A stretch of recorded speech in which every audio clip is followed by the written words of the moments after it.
নমস্কার বন্ধুরা, দোকানের মতন খুব মুচমুচে টেস্টি একটা বিস্কুটের রেসিপি আমি আপনাদের সঙ্গে আজকে শেয়ার করতে চলেছি। আপনারা ভিডিওটি শেষ পর্যন্ত অবশ্যই সঙ্গে থাকবেন। তো আসুন শুরু করা যাক। তো আমি এখানে হাফ কাপ নর্মাল দই আমি নিয়ে নিয়েছি।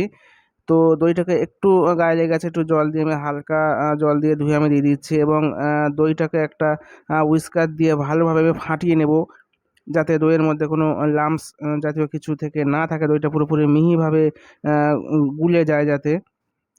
আর হাফ চামচ আমি চিনি আমি এখানে নিয়ে নিয়েছি, কিন্তু চিনিটাকে আমি একটু হালকা গুঁড়ো করে দেব, খুব বেশি মিহি গুঁড়ো আমি করব না, দানা দানা একটু থাকবে। তো সেই পর্যায়ে দানা দানা একটু চিনিটাকে আমি গুঁড়ো করে এই দইয়ের সঙ্গে দিয়ে দিয়েছি।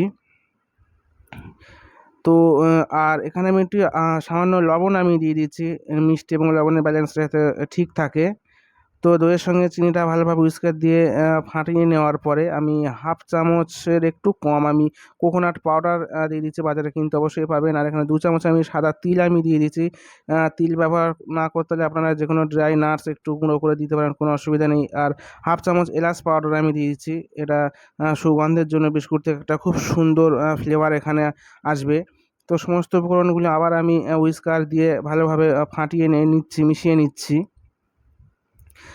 আর 4 চামচ আমি দেশি ঘি আমি এর সঙ্গে অ্যাড করলাম, বিস্কুটটা যাতে গায়ে গায়ে ভাজার সময় লেগে না যায় এবং খুব একটা সুগন্ধ যাতে হয়, ঘিয়ের সেন্ট ছাড়ে, সেজন্যই মিশ্রণটিতে আমি ঘিটা ব্যবহার করছি। আপনারা এখানে পারলে যে কোনো তেলও ব্যবহার করতে পারেন। তো এটাকে আমি 5 মিনিট রেস্টে আমি রাখলাম, তারপরে ফের আমি আসলাম। তো এখানে আমি বেকিং সোডা আমি দেখালাম। তো ছোটো টিস্পুনের হাফ চামচ আমি বেকিং সোডা আমি এর সঙ্গে দিচ্ছি এবং একটুখানি উপর থেকে জল দিয়ে আমি সোডাটাকে এই মিশ্রণের সঙ্গে ভালোভাবে মিশিয়ে নেব হুইস্কার দিয়ে, এভাবে দেখুন। কারণ সোডাটা জলের সঙ্গেই মেশালে সেটাই সবথেকে ভালো হয়। আর সেই টিস্পুনের হাফ চামচ আমি বেকিং পাউডারও এর সঙ্গে অ্যাড করলাম।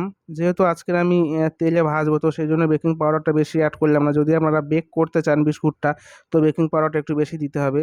আর যে কাপের আমি হাফ কাপ আমি দই নিয়েছিলাম, তো সেই কাপের আমি 2.5 কাপ এখানে গমের আটা আমি দিয়ে দিচ্ছি। আজকে আমি গমের আটার বিস্কুট এখানে বানাবো। তো মেজারমেন্টটা আমি যেভাবে বললাম সেইভাবে যদি আপনারা পুরোপুরি ফলো করেন, তো বিস্কুটটা একদম খুবই পারফেক্ট হবে। আর এই যে মিশ্রণটাতে আমি সমগ্র মিশ্রণটা আমি যে মেশাচ্ছি, তো এর সঙ্গে আমি কোনো জল আজকে আমি অ্যাড করব না। যে উপকরণগুলো আগে দিয়েছি সে তার সঙ্গে আটাটা পুরোপুরি একদম মিক্স হয়ে যাবে ভালোভাবে।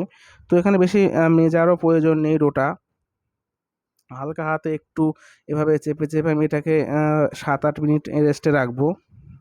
আর এদিকে ভাজার জন্য আমি কড়াইতে 700 মিলিগ্রাম ঘি আমি নিয়ে নিয়েছি।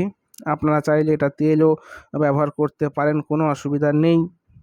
তো যে ডোটা আমি রেস্টে রেখেছিলাম, সেই ডোটা থেকে একটু আমি জাস্ট হাফ আমি কেটে নেব এভাবে হাত দিয়ে। হাফ কেটে নিয়ে একটা রোল আমি বানিয়ে নেব, বেলুনের মতন লম্বা রোল, এভাবে হাত দিয়ে। তো এর গায়ে যে ফাটল থাকে, সে ফাটলগুলো পুরোপুরি একদম প্লেন হয়ে যায় হাত দিয়ে ভালোভাবে রোলটা করলে। আর একটা ধারালো ছুরি দিয়ে এভাবে বিস্কুটের শেপে আমি সমগ্র বিস্কুটগুলো কেটে নেব। খুব বেশি মোটা না এবং খুব বেশি পাতলাও হবে না, মিডিয়ামের সাইজ এভাবে আমি পুরোপুরি কেটে নিচ্ছি। দেখুন অলরেডি সমস্ত বিস্কুটগুলো আমার এখানে কাটা হয়ে গেছে। তো হাফ ডোটে আমার এখানে অনেকগুলো বিস্কুট আমার এখানে হয়েছে। তো আসুন, ওদিকে তেলটা আমার গরম হয়ে গেছে। তেলটাকে পুরো একদম মিডিয়াম টু লো আঁচে রাখতে হবে। খুব হাই ফ্লেমে তেলটাকে রাখলে হবে না, বিস্কুটগুলো ওপর থেকে ভালোভাবে কালার আসবে কিন্তু ভিতর থেকে ভালোভাবে হবে না ভাজাটা। তো সেই জন্যই মিডিয়াম টু লো আঁচে রেখেই বিস্কুটগুলোকে 10 থেকে 15 মিনিট ভালোভাবে উল্টে পাল্টে নেড়ে চেড়ে ফ্রাই করতে হবে। এক পিঠ হয়ে গেলে আরেক পিঠটা উল্টে দিতে হবে। আপনারা চাইলে অবশ্যই বাড়িতে একবার ট্রাই করতে পারেন। এটা অবশ্যই 1 থেকে 2 মাস আপনারা রেখে খেতে পারবেন, কোনো অসুবিধা হবে না। তো আমার এখানে দেখুন কালারটা সুন্দর চলে এসেছে। তো একটা স্পাইডারে আমি এগুলোকে তুলে নিচ্ছি তেলটা ঝরানোর জন্য। তো আর উপর থেকে আমি একটা টিস্যু পেপারের উপরে এগুলোকে বিছিয়ে দেবো, যাতে যে এর গায়ে যে অতিরিক্ত তেলগুলো থাকে সেগুলো অবজার্ভ করে নেবে, শুষে নেবে। তো সঙ্গে সঙ্গে এটা একটু নরম থাকবে, একটু রেখে দিলে হাওয়া লাগলে এটা পুরো একদম শক্ত হয়ে যায়। দেখুন কত সুন্দর। তো ভিডিও ভালো লাগলে অবশ্যই লাইক করবেন, শেয়ার করবেন, কমেন্ট করবেন আর আমার চ্যানেলকে সাবস্ক্রাইব অবশ্যই করে যাবেন। ধন্যবাদ।